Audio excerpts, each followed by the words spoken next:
Ngoja niwaambie sababu yenyewe unamtisha nani? Maana duniani anayetishika tajiri.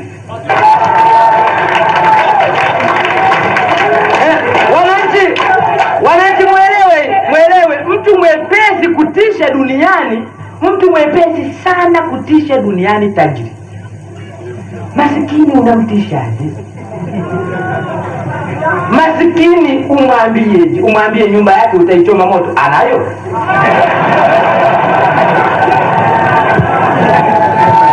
Umwambie nitakunyima maji ya bomba, anayo? Umwambie nitakunyima taa za umeme, anazo? Umwambie nguo nzuri utapata wapi, na yeye ana viraka kavizoea, wewe unamwambia vipi? Maskini mgumu sana kutisha. Unamtishaje maskini?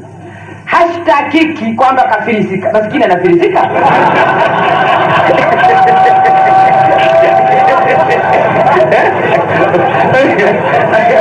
Magazeti ya serikali kila wiki yanatangaza fulani kafilisika, fulani kafilisika. Hamna jina la maskini hata moja mle. Maskini anafilisika, maisha yake yote ya kufilisika. Atafilisika vipi tena?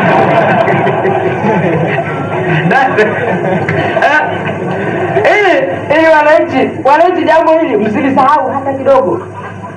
Maskini hatishiki. Na wanapotisha namna ile, kama mtapata tabu, huwa hawatishi masikini, huwa hawatishi kabwela. Wanatutisha sisi tulioanza kuonja. Hawamtishi kabwela. Kabwela utamtishaje? Sitaki kusema mengi, lakini tulitisha juzi hapa. Watu wakasema msaada, kama mnafanya jeuri, msaada fulani hampati, tukasema hiari yenu.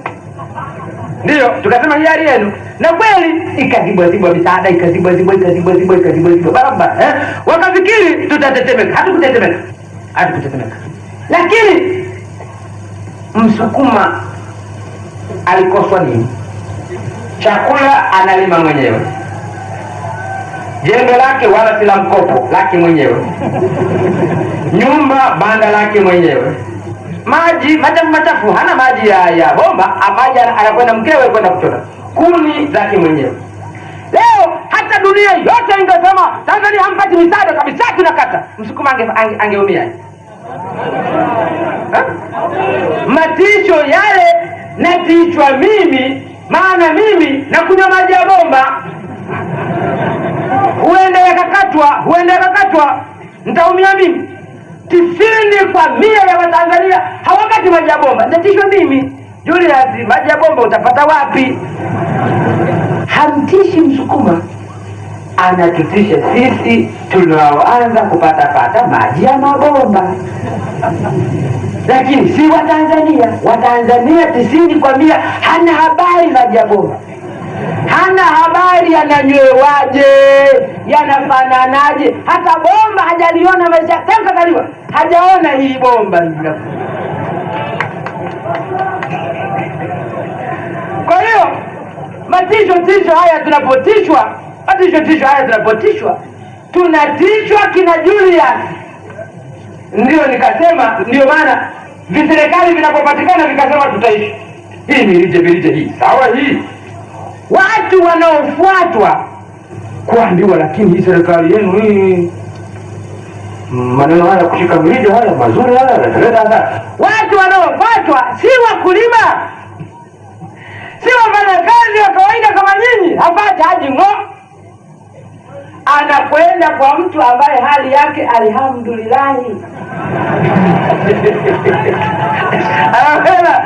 Anakwenda kwa mtu ambaye hali yake alhamdulillah, anamwambia tazama serikali chenu, kinataka muishi kama masikini, eti huo ndio ujamaa, muishi kama masikini, eti mfunge mikanda. Itafaa wapi namna? Kweli wanaona mambo yatakuwa hatari haya. Yatakuwa hatari kwa nani? Wewe mheshimiwa, na unakubali yatakuwa hatari kwa nani? Yatakuwa hatari kwake huyu, sio kwamba yatakuwa hatari kwa Wasukuma, kwa Nyamwezi, kwa Kabwela. Rafiki zangu wanafanya kazi hapa mjini, atapata hatari gani hapa? Uongo mtupu. Uongo mbaya ule. Na siku zote ndivyo tunavyotishwa. mwangalie sana, mambo yaende vizuri. Mkivuruga mambo yatakwenda vibaya. Wanatuambia hao watuambie nchi wanaita Waingereza wanasema middle class. Wanasema middle class. Wanasema kama unataka nchi iendelee, nchi iwe nzuri, nchi ya kuaminika, ni nchi ambayo ina middle class. Ina middle class maana yake nini? Ina watu ambao wameanza kuwa hali yao nzuri, tabaka la juu zuri, la vierufu, wana mashamba manono, wana maduka manono, mameneja wakubwa. Ukianza kupata watu wa aina hiyo wengi sana katika nchi, sehemu yao ikaanza kuwa kubwa, nchi hiyo imeanza kuwa barabara. Nchi ambayo si barabara ni nchi ambayo haina watu hao. Wanasema jinsi ya nchi ya Afrika, wanasema kwetu, mkitaka kuzisaidia nchi za Afrika zitulie, ziwe na amani, ziwe nzuri, zipendeze, lazima msaidie kujenga middle class. Unaita middle class manake ujenge watu hapa katikati, mfanyakazi yeye yuko chini, wao wako hapa juu yake. Sasa hapa kuna kabaila mkubwa, hapa wako hawa watu wao tabaka hii ya katikati, na chini wafanyakazi. Wanasema sasa uwe na middle class, tabaka hili la katikati. Hili la katikati kwa desturi yake linafanya urafiki na lile la juu. Kwa hiyo wanasema jitihada ya kuunda nchi hizi ziwe nzuri, zipendeze, ni kulijenga hili tabaka la katikati, tabaka lao. Na sisi tunasema sisi nia yetu ni kuunda nchi ambayo ina tabaka moja tu basi.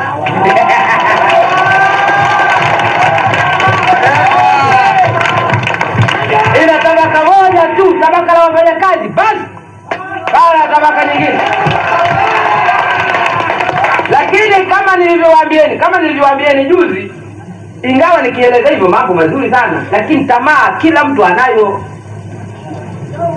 anayo. Akaja mtu akaninong'oneza, kama mwalimu, huyu mwalimu wenu huyu anajisema maneno yao, eti anataka wote muwe maskini. Hayo ndio maneno. Huyu mwalimu wenu huyu eti anataka wote muwe maskini. Asipatikane mtu ambaye hali yake sawa. Huyu mwalimu anawadanganya. Itakuwa nchi gani hiyo? Hamko msitajirike. Itakuwa nchi namna gani hiyo? Huyu mwalimu anawadanganya. Wewe leo tazama katika nchi nyingine, ukienda katika nchi fulani utakuta leo Afrika wana magari, wanatembea kila mtu na gari lake. Kila Mwafrika ana viwanda, ana kiwanda chake. Mwafrika ana miduka mikubwa. Mwalimu yeye anawaambieni eti nchi yenu hii isiwe na watu wa namna hii. Sasa jitu likiambiwa hivyo, ninaona kile kweli huyu mwalimu mbaya huyu kweli. Huyu mwalimu kweli mbaya sana. Mwalimu mbaya. Mwalimu mbaya. Hivi nchi gani hiyo itawezekana? Nchi gani? Wala haiko duniani hata moja. Nchi hiyo ambayo kila mtu ana duka lake, kila mtu na kiwanda chake, kila mtu ana nyumba yake anapangisha.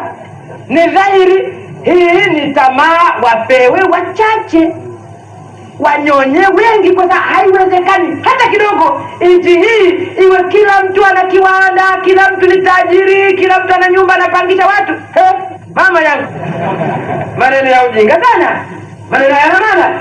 Baba wa Taifa Mwalimu Julius Kambarage Nyerere aliyasema hayo Februari 9 mwaka 1967 katika ofisi ya chama cha tano Mnazi Mmoja jijini Dar es Salaam alipoyapokea maandamano ya wafanyakazi kuunga mkono azimio la Arusha.